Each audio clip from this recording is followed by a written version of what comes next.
Bonjour, bienvenue sur Aquiliforce. Aujourd'hui, on rend hommage à un grand maître bouddhiste qui est Thich Nhat Hanh, mort en janvier 2022. J'ai certains de ses livres et je vais vous en lire quelques extraits parce que ces mots sont simples mais très profonds et ils nous aident à affronter à la fois les souffrances de l'existence, à y voir plus clair dans ce qui nous arrive intérieurement et puis aussi à vivre plus en paix avec les autres. Donc c'est parti. Je commence par son autobiographie, La Terre est ma demeure. Alors c'est vraiment un livre que je vous recommande de façon générale parce que déjà il est composé de chapitres très courts et vraiment c'est le parcours de cet homme qui a grandi au Vietnam, qui a connu la guerre, qui a connu l'exil, qui a fondé des communautés, notamment en France, en Dordogne, le village des Pruniers, et qui toute sa vie a œuvré pour qu'on se sente mieux les uns les autres. Et du coup, voilà, je vous lis quelques petits passages. Par exemple sur la tolérance, je pense qu'on en a besoin en ce moment. Nous savons que la graine de la discrimination repose en chacun de nous. Je me suis fait injurier par toutes sortes de gens de toutes les couleurs. L'opprimé et l'oppresseur sont présents en chacun de nous. Et notre pratique, c'est d'atteindre la sagesse de non-discrimination.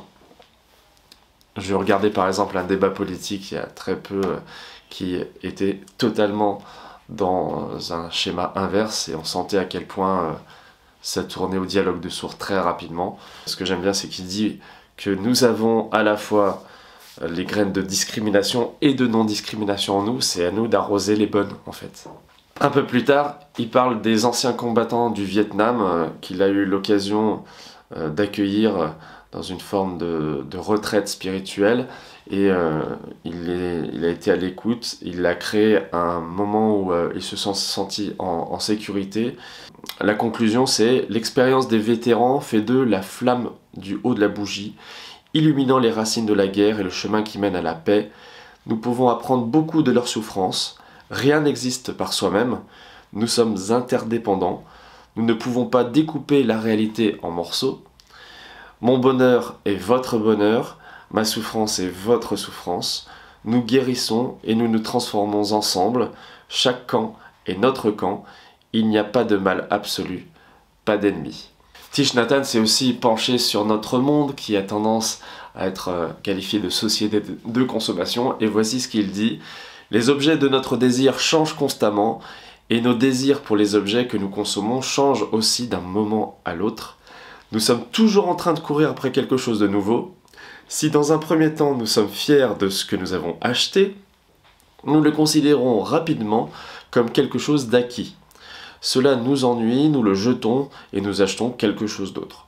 Au fur et à mesure que nous développons notre pleine conscience, nous reprenons possession de notre vie. Nous commençons à nous rendre compte de tout ce temps que nous perdons à consommer sans raison. En regardant profondément, nous voyons qu'une consommation vide de sens ne nous apporte pas un bonheur durable, mais plutôt de la souffrance. Voilà. La prochaine fois que j'aurai des envies d'acheter des objets, je me poserai vraiment ces questions-là. Est-ce que ça va vraiment nourrir mon besoin de partage, de contribution? Et puis sinon, voilà, je pense que je passerai mon chemin. Concernant la mort, avec une métaphore, il nous dit: même quand le nuage n'est plus là, il continue sous forme de neige ou de pluie. Un nuage ne peut pas mourir, il peut se transformer en pluie ou en grêle, mais il ne peut pas devenir rien. Le nuage n'a pas besoin d'avoir une âme pour continuer, il n'a ni commencement ni fin. Je ne mourrai jamais, ce corps se dissoudra, mais je ne mourrai pas pour autant, je continuerai pour toujours. Et un peu plus haut, il dit: mon corps se désintégrera, mais mes actes me survivront. Dans ma vie quotidienne, je pratique toujours de façon à voir ma continuation tout autour de moi. Nous n'avons pas besoin d'attendre la dissolution totale de ce corps pour continuer. Nous continuons à chaque instant. Si vous croyez que je ne suis que ce corps, alors vous ne m'avez pas vraiment vu. Quand vous regardez mes amis, vous voyez ma continuation. Un autre livre que je trouve très important dans l'œuvre de Thich Nhat Hanh, c'est Prendre soin de l'enfant intérieur, faire la paix avec soi. Parce que là, il nous livre toujours avec des mots simples des clés pour nous comprendre, pour savoir comment nous adresser aux parts les plus fragiles de nous-mêmes, qui sont en fait la plupart du temps des restes, des souffrances qu'on a eues enfant. Et dans ce cas-là, il utilise, parce que c'est un de ses maîtres mots, la pleine conscience. Il dit la première fonction de la pleine conscience est de reconnaître et non de combattre. Nous pouvons nous arrêter à tout moment et prendre conscience de notre enfant intérieur. Quand nous le reconnaissons pour la première fois, tout ce que nous avons à faire est d'être conscient de sa présence et de lui dire bonjour. C'est tout. L'enfant est peut-être triste. Si c'est le cas, nous pouvons simplement respirer en pleine conscience et dire « J'inspire, je sais qu'il y a de la tristesse en moi. Bonjour ma petite tristesse. J'expire, je vais prendre bien soin de toi. » Alors c'est peut-être une façon un peu inhabituelle, bien sûr, de forger un discours intérieur, mais c'est un discours plein de compassion, plein de bienveillance envers soi-même, et avouez que la plupart du temps, on en manque quand même. Parmi ses conseils, il nous dit aussi de nous contenter de ce que nous avons, d'apprendre à apprécier ce que nous avons plus précisément. Par exemple, prenons le temps de regarder autour de nous et nous constaterons que nous sommes tous entourés de personnes riches et puissantes, mais qui souffrent encore très profondément de stress et de solitude. Cela montre combien pouvoir et argent sont loin d'offrir la solution. Pour y remédier, nous devons dès à présent apprendre l'art de vivre en reconnaissant ce que nous avons et en nous en réjouissant. Et puis le passé fait souvent beaucoup de dégâts encore dans notre esprit parce qu'il nous pèse, et Thich Nhat Hanh nous apprend aussi à le mettre à distance en disant « Même si nous savons que le passé est révolu, ces images sont toujours là et régulièrement nous y retournons, que ce soit en rêve ou en réalité, retouchant à la souffrance passée.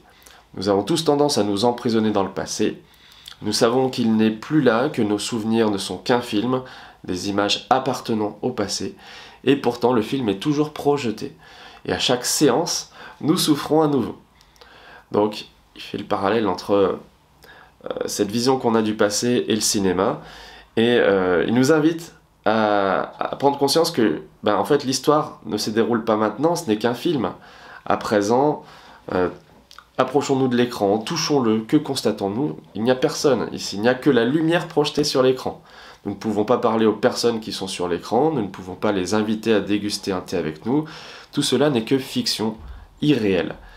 Et pourtant cela amène parfois à une réelle souffrance, voire une vraie dépression. Moi c'est quelque chose qui me touche beaucoup puisque on est les uns les autres forcément tous issus d'un parcours de vie, et ce parcours de vie, même des générations qui nous ont précédés, il peut avoir vraiment une influence sur notre présent. Du coup, il est essentiel d'être conscient que l'enfant intérieur est toujours là, prisonnier du passé, et qu'il nous appartient de lui venir en aide. Assis de manière stable, établi dans le moment présent, parlons-lui. Alors il propose cette petite phrase: « Cher petit frère, chère petite sœur, je tiens à ce que tu saches que nous avons grandi. Aujourd'hui, nous sommes tous deux parfaitement capables de nous protéger et de nous défendre par nous-mêmes. » En plus de ce dialogue intérieur bienveillant, Thich Nhat Hanh propose des exercices de respiration qui vont permettre de dépasser des situations. Par exemple, quand on rumine quelque chose, quand on a du mal à digérer une situation, il propose de s'envoyer des messages à l'inspiration et après à l'expiration. Exemple 1. J'inspire, je reprends contact avec mon inspiration. J'expire, je prends contact avec mon expiration. 2. J'inspire, je ramène à mon esprit une situation difficile pour moi. J'expire, je me rends disponible à cette situation. 3. J'inspire, j'abandonne toute pensée concernant cette situation. J'expire, de toute ma tendresse, j'enveloppe cette énergie présente dans mon corps. 4. J'inspire, je suis conscient de mon corps et de mes sensations. J'expire, j'entoure mon corps et mes sensations de toute ma tendresse. 5. J'inspire, je dirige cet air frais vers tout mon corps et mes sensations. J'expire, je relâche les tensions dans mon corps et mes sensations. 6. Je suis conscient de mon inspiration. j'expire, je suis conscient de mon expiration. Voilà, donc c'est un processus de conscience. D'abord, inspiration, expiration, on se concentre rien que sur ce simple mouvement du corps physiologique. Et puis, ça permet de de débrancher déjà pas mal de câbles qui font passer plein d'informations. Ensuite, voilà, on se concentre sur ce qui se passe et on envoie de la tendresse. Encore une fois, moi c'est quelque chose qui me touche beaucoup parce que je trouve que on n'en parle pas assez de la tendresse, on n'en parle pas assez de l'amour, de la bienveillance. Je pense beaucoup encore à apprendre de ce côté-là et avec une pratique très simple, vous le voyez, c'est facile, je pense, d'arriver à soi-même prendre soin de son enfant intérieur. Dans ce livre, Thich Nhat Hanh nous propose la colère, transformer son énergie en sagesse. Et par exemple, il dit « Le bonheur n'est pas une affaire individuelle. Si l'un de vous n'est pas heureux, l'autre ne pourra jamais l'être. » Et donc, il propose plusieurs étapes pour arriver à mieux comprendre comment se rapprocher de l'autre dans ces cas-là. Dire 1. Je suis en colère, je souffre, parce que c'est bien beau de dire je t'aime, des choses positives, mais quand ce n'est pas le cas et quand on se sent mal, il faut aussi savoir le dire. J'ai besoin que tu le saches. Ensuite, la deuxième étape, c'est je fais de mon mieux. On s'applique, on respire, on se calme. Ensuite, la troisième étape, c'est je t'en prie, aide-moi. Alors, avec cette phrase, voilà, on s'ouvre vers l'autre. Et c'est avec ça qu'on atteint déjà le langage de l'amour authentique d'après Thich Nhat Hanh. Et quand on est en colère, bon voilà, on a tendance à dire le contraire, me touche pas, j'ai pas besoin de toi, je peux bien m'en sortir tout seul. Mais voilà, en fait, quand on est dans une relation d'amour, eh bien, on prend soin aussi de l'autre quand il ne va pas bien. Et quand on entend ce message-là, je t'en prie, aide-moi, c'est une façon de dire qu'on peut coopérer pour faire passer ce moment de colère et d'inconfort, voire de mal-être. Et puisque sur Equiliforce je publie des recettes de cuisine, je finis par ce livre Manger en pleine conscience, qui est constitué de tout petits textes, vous le voyez, mais qui se savoure, un peu comme une petite méditation qu'on peut faire au moment du repas. Par exemple, chaque cuillerée contient l'univers. Portez votre attention à chaque cuillerée de nourriture. En l'amenant à votre bouche, servez-vous de votre pleine conscience pour reconnaître que cette nourriture est le cadeau de l'univers tout entier. La terre et le ciel ont collaboré à cette cuillerée de nourriture qui vient à vous. Si vous inspirez et expirez en pleine conscience, il vous suffit d'1 ou 2 secondes pour vous en rendre compte. Nous mangeons de telle sorte que chaque morceau de nourriture, chaque moment du repas soit empreint de pleine conscience. Quelques secondes suffisent pour voir que la nourriture dans la cuillère est le cadeau de tout le cosmos. Quand nous mâchons, nous maintenons cette présence. En mâchant, nous savons que l'univers tout entier est là, dans cette bouchée de nourriture. Alors, peut-être comme moi, quand vous lisez cela, vous dites que vous en êtes assez loin en général. Et c'est vrai que la plupart du temps, nous mangeons sans prendre vraiment conscience de ce que nous avons dans l'assiette, d'où viennent les produits.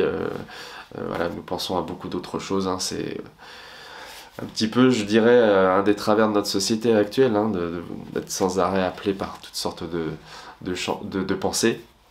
Donc là, la pleine conscience, c'est être vraiment dans ce moment de communion avec la nature, avec la terre, grâce à l'alimentation. Un des effets positifs, c'est que du coup, on est plus facilement rassasié lorsque nous mangeons en pleine conscience.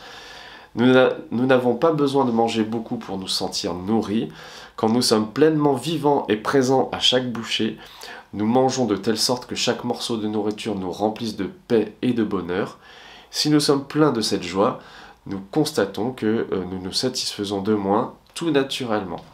Et c'est vrai que moi j'expérimente depuis quelques années maintenant le jeûne intermittent, c'est-à-dire que la plupart du temps, là comme ce matin, je n'ai pas déjeuné, je me suis levé, je fais mes activités à la toilette et je me retrouve devant vous sans avoir pris de petit déjeuner. Je vais bien, je vais laisser la faim arriver et je vais apprécier un peu plus, d'ailleurs, je pense, ce que je vais manger. Donc ça fait partie de ce processus aussi de pleine conscience. Un autre conseil qui sera à mon avis valable pendant de nombreuses années, vu l'accélération comme on le constate de nos vies, c'est cuisiner sans se presser. Quand vous faites la cuisine, accordez-vous assez de temps pour ne pas vous sentir pressé. Si nous sommes conscients que notre corps et celui des personnes que nous aimons dépendent de la nourriture que nous préparons, alors cette conscience nous inspirera à cuisiner des plats sains, imprégnés de notre amour et de notre attention.